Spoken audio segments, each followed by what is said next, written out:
Well, welcome. Hi, everybody. To the WK Burnouts studio. I'm Christina. I'm Dustin. Alan is He's behind here. the scenes. He's always here. Wearing caution yellow. He is. It's because you can't see him. We have to describe him. He's extremely good looking and wearing caution yellow. So, anywho's, what are we talking about today, Christina? We're talking about dealership lingo. Yeah, dealership lingo. Mm-hmm. So we read in a informative article that you're supposed to start your YouTube video out with a strong opinion. Yeah. And we have a strong opinion about dealership lingo. What was it? I don't know, really. I guess it's that it's there, and that maybe we ought to fill you in on what some of it is so you don't like misinterpret it and think that it's something totally different, like, code for make a bunch of money or that car's a piece of junk. No, it's just, right. This just lingo, just like any business has. But we want to tell you about it because it's stuff we know, and that's all the stuff we want to share with you guys. So yes, I'll get started. Okay. With one of my favorite ones, and it's one that any dealership you go to, this is used. It's called delivery, right? And we talked about this earlier. So whenever you buy a new car, your salesperson delivers it to you, but they're kind of like the waiter. They don't actually go to your house with it. They just bring it to the table, right? So they do a delivery, which means basically just showing you how everything works, going over the owner's manual, all the features, stuff like that, pairing up your phone. That's a delivery. So don't misinterpret that and think, hey, they're not at the house yet. What's going on? He said 9 o'clock. No, you have to come here and we'll deliver it to you here, right? Yes. Makes sense, kind of. It's lingo. It's what it is. It is. Dealership lingo. Dealership lingo. So delivery is one of them. What's one of yours, Stina? One that that comes to mind is BCA. Oh, yeah. So BCA, anytime that you borrow a car from the dealership, so it's a test drive or vehicle is in service for, an X amount of time where we're going to put you in a loaner. It's a borrow car agreement. So we have you sign one of them and we need a copy of your driver's license and your insurance card. That is just a way of protecting the dealership and you. When you're in the vehicle, if something was to happen, it was an agreement between the consumer and the dealership of the borrowed vehicle. Yeah. And it kind of just says that, the agreement's not like 17 pages or anything. You can read it. It basically means you're covered by your own insurance while you're out in the car and you're responsible for your own, deductible if you go like driving it into a ditch or wreck it or something while you've got it. It's all on you. Just treat it like your own car as long as you're nice to your own car. Yeah. Some people. I've seen some. Yeah. I didn't look at you for No, not him. Alan's great. I know. His cars. Look how long they've lasted. Did They're you on their see last his legs eyes? for the last He's 20 like- years. Okay, moving along. All right. Oh, funny thing about BCA is we always say it in a funny way. We're like, well, I BCA'd them. Yeah. So we borrow car agreemented them. Yeah. Yeah. So that doesn't make any sense either. But it's just more lingo getting you in. You know what's going on. Well, I mean, this is one that, to piggyback off of that, but kind of like VIN number. What's your VIN number? Well, your VIN is your vehicle identification number. Yeah. So what's your vehicle identification number? Yeah. What's your VIN number? Vehicle. Yeah. I know that doesn't make any sense either. You're right. Sorry. Yeah. No, you're right. You're right. Alan's looking at me like, oh man. All right. So I've got another one. And this you'll hear, this is like a 2-part one, right? Okay. Upside down or negative equity. Mm-hmm. And that happens sometimes to the best of us, especially if you just bought something 3 months ago and you come in, you're like, I want to trade this thing in on something different. Well, man, here's the deal. You might actually owe the bank more on that vehicle than what it is worth. Mm-hmm. That means you're upside down, or that means that you have X amount of negative equity. Also, the amount that is like applied to what your vehicle is worth, we call that an ACV, actual cash value, right? So that's kind of a 2-in-1. So you know that your ACV is a certain amount, and if you owe more than that, you're upside down.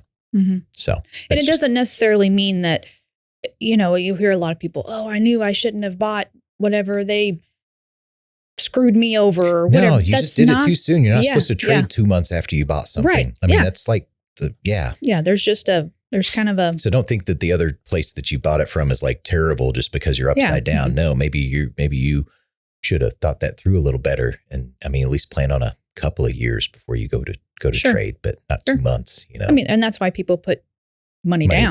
Yeah. That usually keeps you. If you want to trade every 2 months, you keep putting money down. Eventually you're going to run out of money down, but well, maybe, maybe depends on how much you have, I guess. But yeah. So that's one. What else you got? One that comes to mind is as is. Oh, as is. We have people who sometimes just want to automatically think, I want the cheapest vehicle on your lot. Yeah, I want a beater. I don't care if it's got dings, dents, if it's whatever, it just needs to run and drive. Mm-hmm. And I don't care about anything else. If the radio doesn't work, whatever. Yeah. So sometimes it just depends. There's certain regulations that we have to go through. Like safety inspections. Yeah, we can sell as is. And you have to sign paperwork according to that you purchased this. You knew that this was an as is vehicle. Yeah. But you get some of those people that kind of 6 months, 3 months, the radio don't work. And this is Dude, you asked for that one. Like you went out back and got the 97 Buick Skylark from the dealership that has like all late model cars. You went to I want to buy that Skylark. Okay, well, it's got a few things with it that, it's an older car. So it's going to be as is. I don't care. It's great. It's just what I need. Something cheap for the kid. And then you come back and it's like, hey, the window on the back passenger side doesn't work. Well, dude, that's why you signed the as is thing. So that's what as is. And some dealerships only sell stuff as is. I mean, a lot of non-franchise dealerships, like not a Chevy dealership or a Ford dealership, like just Bob's Motors. Like everything's as is. Mm-hmm. So just know what that means before you sign the stuff. It's probably a piece of paper with a bunch of fine print on it, but all it's saying is it is the way that it is. Yep. You know what? Yep. There's like a phrase. If it ain't knocking, don't come back talking or something. I don't know. We don't say that, but because we don't sell like I've never heard that stuff, before. There's that one video from that guy in Kansas City that's got the car lot. Oh my God. It's really, really he's funny. hilarious. Yeah, we'll have to link to his stuff. He's hilarious. Yeah, we're gonna have to look that up. Alan's like, look, no, Alan's man, like, no, sorry, we won't link to that. He's not that funny, stuff. and we're funnier, probably. More funny? We're more funnier. Anyways, caution, slow down. Caution, slow down, everybody. Okay, so as is, that's a good one. Another one that comes across, because we're talking mostly about, seems like sales side, but service side. Oh yeah. So service advisor. Mm-hmm. Otherwise known as service writer. Mm-hmm. that's kind of that's the middleman in between you and the technician. Yeah. So when you call in or you come in, you are speaking to the service advisor or the service writer. When you say, my vehicle pulls to the right, makes a squeaking sound, blah, blah, blah, that's what the information the advisor gives to the technician, therefore lets the technician work on your vehicle. Yeah. And a lot of times, I mean, they're really valuable because the technicians have a limited amount of time to talk to people. Yes. They have like work to do, you know, and these service advisors can take the time to, if it's making a noise and you can't like duplicate it with your voice, like bang, bang, or boom, boom, or, you know, clank, clank, right? Then they'll go for a ride with you. So you can say, that's the one, that's the noise I'm talking about, or this squeak, you know, because sometimes it helps them to know exactly what it is. And they're the people that will be able to do that with you while the technician's working on other cars and then gets to yours with the appropriate notes and stuff. So really important dudes and gals. So yes, but let's also note that when you call in and you say, my car's making this noise and has this light on, the service writer, the advisor is not going to not able to diagnose that for you over the phone. No. That is for the technician. So that's why they want you to come in. Because and any kind of a good you diagnosis. You can Google that. And you're going to get, I mean, it's a guess. Yeah. You can Google stuff all you want. And that's great. It's just the same as calling in and just like she said. So it really takes a trained technician to get out there and properly diagnose any kind of issue. So got to go through the middleman first and then go from there. Yep. So I got one, STIPs. Oh, yes. So if you're coming in to get financing and the bank is like, hey, we can approve you, but there are some stipulations. And if you know what the word stipulations means, it's, you know, it's like stuff you have to do in order for this to happen. Yep. That could be, you give me this, I'll give you that. Yeah. That could be as simple as proof of residence, like a utility bill or something like that. You know, we've talked about this in other videos, but STIPs. So it's just the shortened, you know, version of the word stipulations, but that's what that means. Most of the time STIPs are along the lines of course, your ID, proof of insurance, proof of residence, pay stub. Yeah. Could be bank statement, could be utility, just different things, something to prove that it is you. It's something to cover you. It's just the stuff the bank wants in order for them to do their part. They say you do this part. Yep. That's the stipulation. Yep. Yeah. One that came to mind when we were talking about service was RO, repair order. Yeah. So, and we did a video talking about Carfax not too long ago, but which brings up RO, where you can find if your dealership or your mechanic reports to Carfax, you will find, you know, everything that has been done to your vehicle, which is also something similar to what is done what is shown on a RO. Repair order. Yeah. Yep. Yeah. So whenever the technician writes up the stuff, the issues with your car, it'll say it on the front of this paper that's called a repair order. And that's what goes to the technician. And he reads it and it's like, says clank from the front left. Okay. He's reading the repair order. So that's your bill to also your bill at the end is what it becomes. So, let's see here. What else you got? Let's talk about like the business office. Oh yeah, that's a good one because there are so many different words for what those people are and what they do. So we call them the business manager. We call their office the business office. Or the box. Call it the box. We call it the finance office, and we call them the finance manager too. Yes. But no matter what, they're the people that you go see before you leave. They're the last people that you see, right? When you buy a car. And that's because they're the people that it is their sole job, not just to help you with the financing and do all that paperwork. It's to make sure your title paperwork is right. They're the last line of defense between you and the DMV saying, hey, this isn't right. They make sure you have all the stuff you need. Because in the state of Missouri here, you get a packet of stuff that you take to the DMV to get your plates and everything like that. So they're the ones that make sure that all that stuff is correct. All the title work is right. That your title is for your trade-in is received correctly and signed off right, that the title you get is signed off. I mean, there's a lot of, if you do one thing wrong on that stuff, it's trash. Right. Like you literally have to sign affidavits and stuff to get it fixed. Yep. So, well, and when nobody likes going to the license bureau, and it always seems like there's a long line. And then you get up there and they're like, well, you're missing da da da da da, and that could be because it's your property, it's just whatever.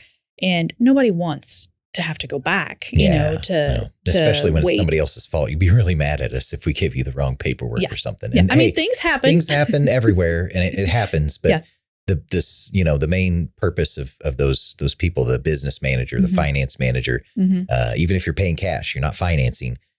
They're the ones that count your money then, or that verify your check before you leave. Yeah, right. Because you should make it out to WKRISTINA. Right. So that's why you don't write checks to me and Christina. You write them in the business office to the business manager. Yeah. I mean, if you want to, you can do it just like Christina and said. Mail it to 3310. No. But also your loan, they are the ones who are putting the final, your rate, your payment, finalizing all of that to make sure it is, locked into what you agreed to. Yeah. So, and then warranties and stuff like that too. So there's just a lot of stuff that happens in that office, and that's why they have the fanciest title and the coolest little offices and stuff, is because they do a lot of really, really important stuff. Absolutely. So warranties, service contracts, things like that. Yep. Service contract. That's a good one. Oh, that is. There you go. Yeah. So when you're in the business office with the business manager, and if you buy a service contract, that's just a way of like paying for all your maintenance ahead of time, basically. And, with prices change on stuff, and this kind of fixes it so that you can really know exactly how much, you're spending for your transportation for years moving forward. So that's a good thing to do. And with my office being, next to the service lounge, I hear, like the advisor will come out and say, okay, your car, is parked right out front, and here's your keys. And the customer will be like, what do I owe you? Like, well, you're covered. You're already paid up.